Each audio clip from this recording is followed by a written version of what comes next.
বন্ধুরা, বলছে বাংলায় স্বাগত। এই মুহূর্তে আমি পৌঁছে গেছি কলকাতার অন্যতম বড় হাসপাতাল অ্যাপোলো হাসপাতালের সামনে, বাইপাসের ধারে। আপনারা সকলে জেনে থাকবেন, সুপ্রিম কোর্টের নির্দেশে নির্বাচনী বন্ড সংক্রান্ত তথ্য ইতিমধ্যেই প্রকাশ হয়ে পড়েছে। প্রায় 16,000 কোটি টাকা নির্বাচনী বন্ডে বিভিন্ন রাজনৈতিক দলকে দিয়েছে বিভিন্ন সংস্থা, বিভিন্ন কোম্পানি।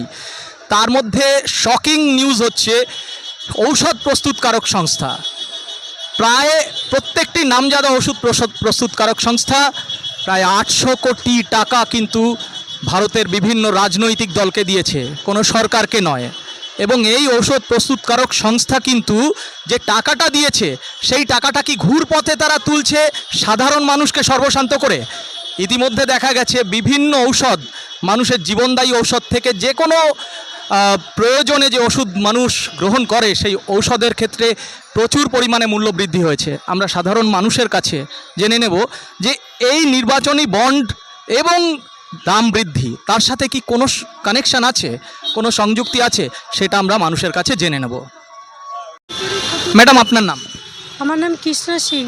আপনি কি এখানে পেশেন্ট ভর্তি আছে আপনার? না না না, আমি এমনি দেখাতে এসেছি। আচ্ছা আচ্ছা, তো আপনার কি মনে হয় নির্বাচনী বন্ডের সাথে ঔষধের দাম বৃদ্ধি, যেভাবে নির্বাচনী বন্ডে টাকা দেওয়া হয়েছে, প্রায় 800 কোটি টাকা ঔষধ কোম্পানিগুলো দিয়েছে, তার সাথে ওষুধ অথবা এই যে টেস্টের দাম বৃদ্ধি, এর কোনো সম্পর্ক আছে? অবশ্যই আছে। অনেক ধন্যবাদ। ওরা যে আপনাকে অনুদান দিয়েছে, তো ওরা কি লাগাবেন, একটু সুযোগ সুবিধা নেবে না? নিশ্চয় নেবে ওরা। এটাতে জনগণ কি হচ্ছে না, না সরকার দেখবে, না রাজনৈতিক দল দেখবে, না ওষুধ কোম্পানি। ওরা নিজেদের লাভ হলেই হলো, আমাদের সাধারণ পাবলিকের জন্য কেউ নেই। অনেক অনেক ধন্যবাদ। আমি তো মনে করি 100% যুক্ত আছে। যে চাঁদাটা ওরা মানে সংস্থাগুলো দিচ্ছে কোনো কোনো পলিটিক্যাল পার্টিকে, তাদের প্রাইমারি কন্ডিশনই হচ্ছে আমি তোমাকে চাঁদা দিচ্ছি, তুমি আমাকে লাইসেন্স দাও দ্রব্যমূল্য বৃদ্ধি এবারে এর ওষুধের দাম বাড়ানোর। এবং সেই লাইসেন্সটা পাচ্ছে বলেই তাদের যাবতীয় কুকর্ম ঢাকা পড়ছে। অনেক ধন্যবাদ।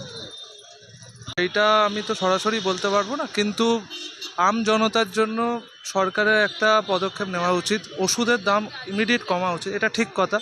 কারণ ওষুধ হচ্ছে আমাদের মানুষের জন্য নিত্য প্রয়োজনীয় একটা জিনিস, যেটা তারা আমরা বাঁচতে পারবো না। কিছু একটা জ্বর হলেও একটা ওষুধ লাগে, আর বড় ক্যান্সার বলুন, সুগার বলুন, সব জায়গার রোগের জন্য ওষুধ লাগে। তো ওষুধের দামটা ইমিডিয়েট কমানো উচিত। যেটা 2 বছর আগে যেটা 10 টাকা, 20 টাকা, 30 টাকা বা 100 টাকা যেটা ছিল, সেটা এখন প্রায় 3 টাইমস বেড়ে গেছে। সেটা আমাদের আমজনতার জন্য অবশ্যই খুবই দুঃখজনক, খুবই কষ্টকর। যারা রেগুলার কষ্ট করে, যারা রেগুলার রোজগার করে, তাদের জন্যই ওষুধের দামগুলো ইমিডিয়েট কমানো উচিত। বিশেষ করে মানে যে ওষুধগুলো মানে ঘরে ঘরে লাগে, যেরকম প্রেশার বলুন, সুগার বলুন, ঘরে ঘরে মানে আজ ডাক্তার দেখালেই হয়তো প্রেশার একটা ওষুধ লাগবে।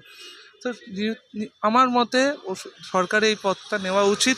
সম্পর্ক তো আছেই, এটা মানে অবভিয়াস যে সম্পর্ক আছে, কারণ ওষুধের দাম যে হারে বেড়েছে সেটা কাম্য না। কাজেই কোম্পানি খরচা করেছে, যে কোনো কারণেই হোক খরচা করেছে, আর সেই জন্য ওষুধের দাম বেড়েছে, এবং সেই খরচাটা ইলেকট্রিক বন্ডের মাধ্যমে করেছে, যার জন্য অসম্ভব দাম বেড়ে গেছে। জনগণকে ওষুধ কিনতে হচ্ছে প্রচণ্ড হাই রেটে। ওষুধের দাম নিয়ন্ত্রণ করা সরকারের কাজ, সেটা তো সরকার করেনি, এটাও বলা যেতে পারে। অনেক অনেক ধন্যবাদ।